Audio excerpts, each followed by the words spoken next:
Assalamualaikum warahmatullahi wabarakatuh. Perkenalkan, nama saya Sariul Halizah. Saya akan melanjutkan dari pemateri yang kedua, yaitu yang ketiga, pengertian tanggung jawab sosial.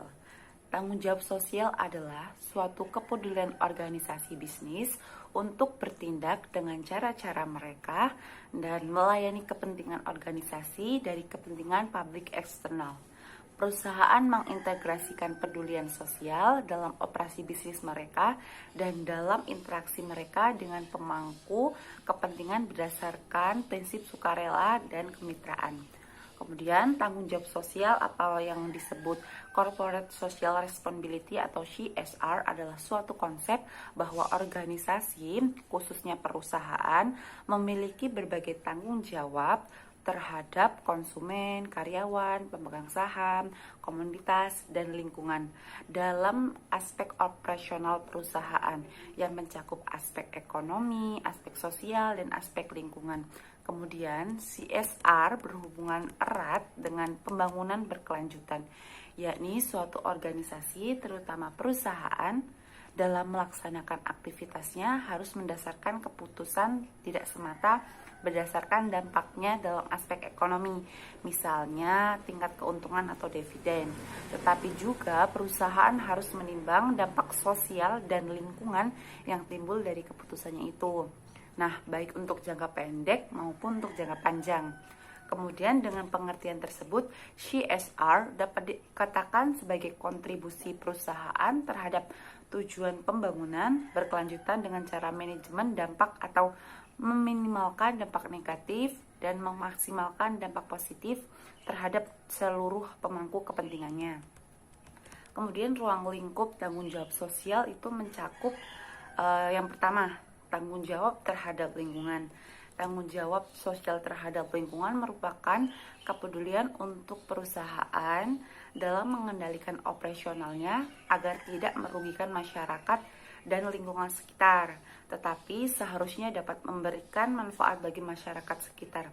Bentuk tanggung jawab sosialnya terhadap lingkungan yang harus diperhatikan adalah ketika perusahaan melakukan kegiatan, nah dia tuh kepeduliannya terhadap polusi udara, polusi air, polusi tanah, pembuangan limbah yang beracun dan daur ulang gitu, dan daur ulang sebagainya.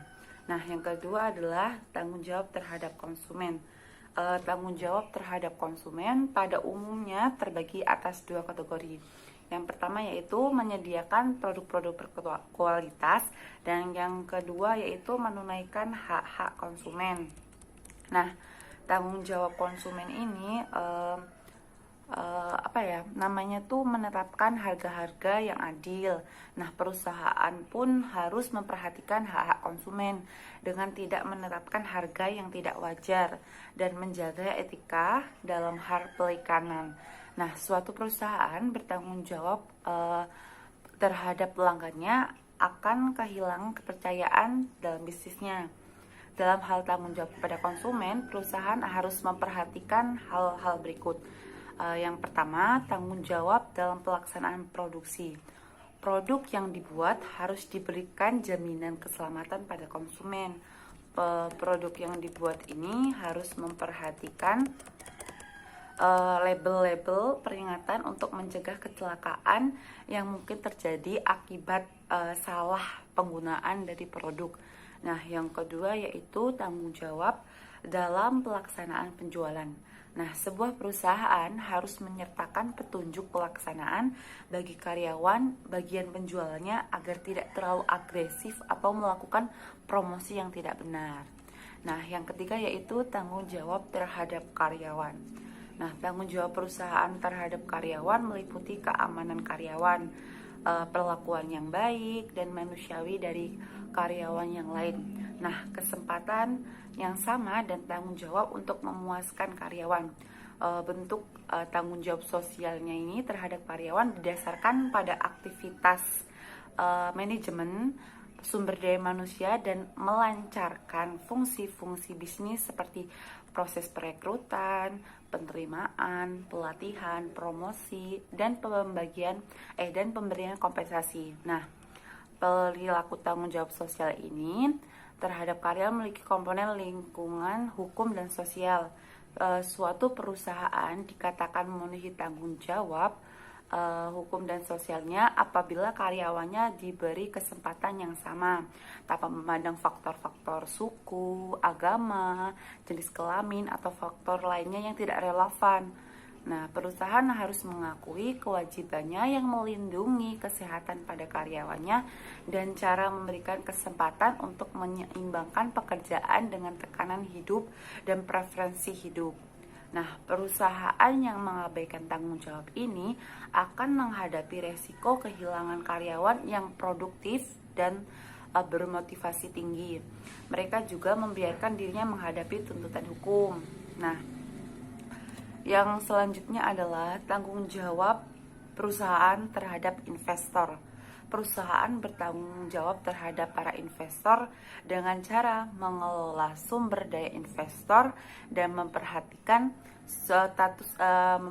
status keuangan pada investor secara jujur. Perusahaan harus menghindari tindakan yang tidak bertanggung jawab terhadap para investor dengan cara memberikan keterangan yang menyimpang mengenai sumber daya. Nah, itu adalah tanggung jawab perusahaan terhadap investor. Dan yang selanjutnya adalah tanggung jawab perusahaan terhadap masyarakat. Nah, perusahaan selalu dituntut untuk selalu memberikan kontribusi positif bagi masyarakat sekitar perusahaan ya. Misalnya memberikan beasiswa, kemudian merekrut tenaga kerja dari masyarakat sekitar. Nah, itu tadi materi tentang tanggung jawab yang dapat saya sampaikan. Bila ada kurangnya, saya mohon maaf. Saya akhiri. Wassalamualaikum warahmatullahi wabarakatuh.